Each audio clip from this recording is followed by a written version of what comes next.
জেলার ইটরকান্দিতে কেন্দ্রীয় বিদ্যালয় স্থাপন এবং পৌর এলাকার পানীয় জলের নতুন প্রকল্প দ্রুত শুরু করার দাবিতে শুক্রবার ধর্ণা কর্মসূচি অনুষ্ঠিত হয়। শহরের গুরুত্বপূর্ণ স্থানে আয়োজিত এই কর্মসূচিতে বিভিন্ন সামাজিক ও নাগরিক সংগঠনের প্রতিনিধিরা অংশ নেন। আন্দোলনকারীদের দাবি, দীর্ঘদিন ধরে কেন্দ্রীয় বিদ্যালয়ের প্রয়োজনীয়তা থাকলেও উদ্যোগ দেখা যায়নি। পাশাপাশি পৌর এলাকার একাধিক ওয়ার্ডে বিশুদ্ধ পানীয় জলের সংকট প্রকট আকার নিয়েছে। দাবি পূরণে দ্রুত পদক্ষেপ না নিলে বৃহত্তর আন্দোলনের হুঁশিয়ারও দেন বক্তারা।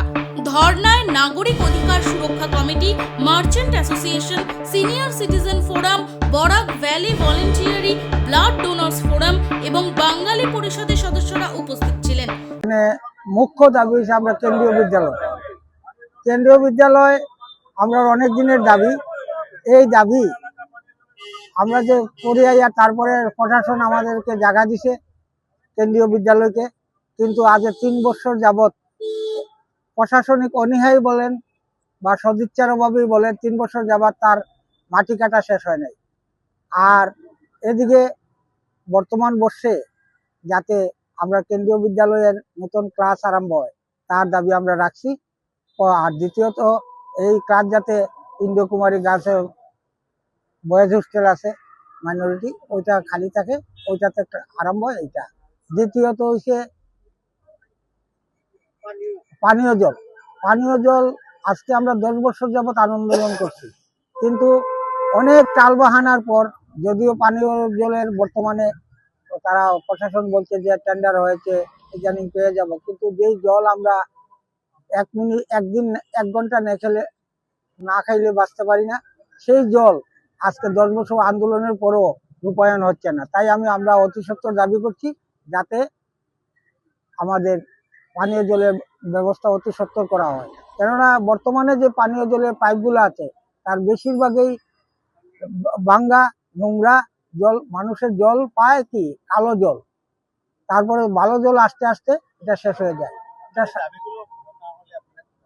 আমরা দাবি পূরণ হলে আমরা বৃহত্তর আন্দোলনে যাব, আমরা তো আন্দোলনই করব, আমরা তো এর চেয়ে বেশি কিছু করার নাই।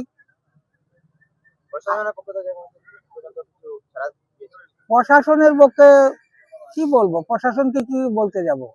প্রশাসনের আজকে 3 বছর যাবত মাটি কাটতেই পারছে না। 70% মাটি কাটা হয়েছে, আর বাকি মাটি কাটা হয় নাই এখনো।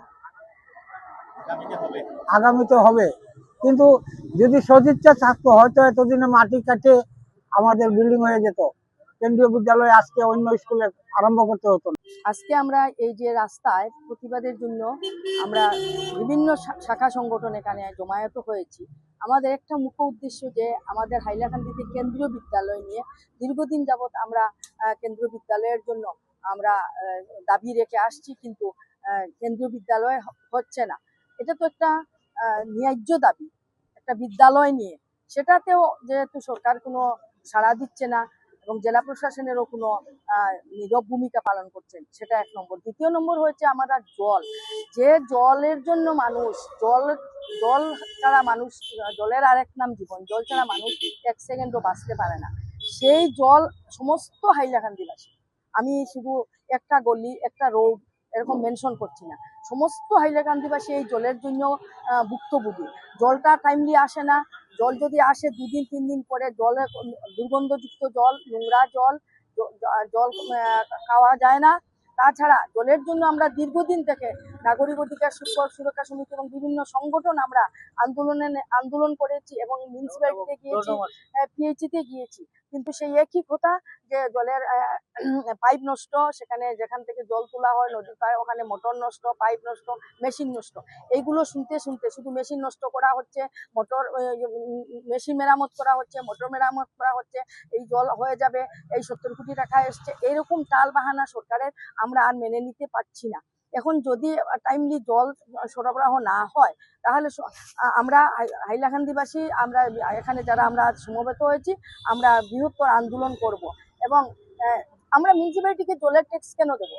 আমরা যেহেতু জল পাই না, নোংরা জল পাচ্ছি, দুর্গন্ধযুক্ত জল পাচ্ছি এবং জল রেগুলার পাচ্ছি না, জল কিনে খেতে হচ্ছে। আপনারা প্রতিটি ঘরে ঘরে গিয়ে দেখুন, প্রত্যেক মানুষ জল কিনে খাচ্ছে। হয়তো কেউ তারা পাম্প থেকে জল কিনে মানুষ দিয়ে জল কিনে আনছে, নতুবা এই যে জলের যেটা বিসলেরি বা অন্যান্য কোম্পানিতে যে জলগুলি আছে সেই একটা ভালো জলের ব্যবসা চলছে এখন হাইলাকান্দিতে। এই জল আমরা সবাই ঘরে ঘরে জল কিনে খাচ্ছি। তো সেইভাবে হলে তো আমরা আর বসে থাকতে পারবো না।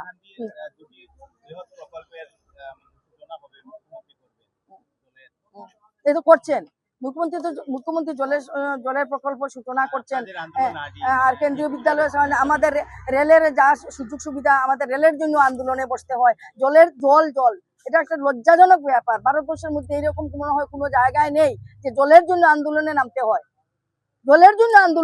হয়, কে বিদ্যালয়ের জন্য আন্দোলনে নামতে হয়। এটা একটা বিরাট উদাহরণ হাইলাকান্দির জন্য। হাইলাকান্দি থেকে আবুল কালাম লস্করের রিপোর্ট, ভয়েস 365 বাংলা।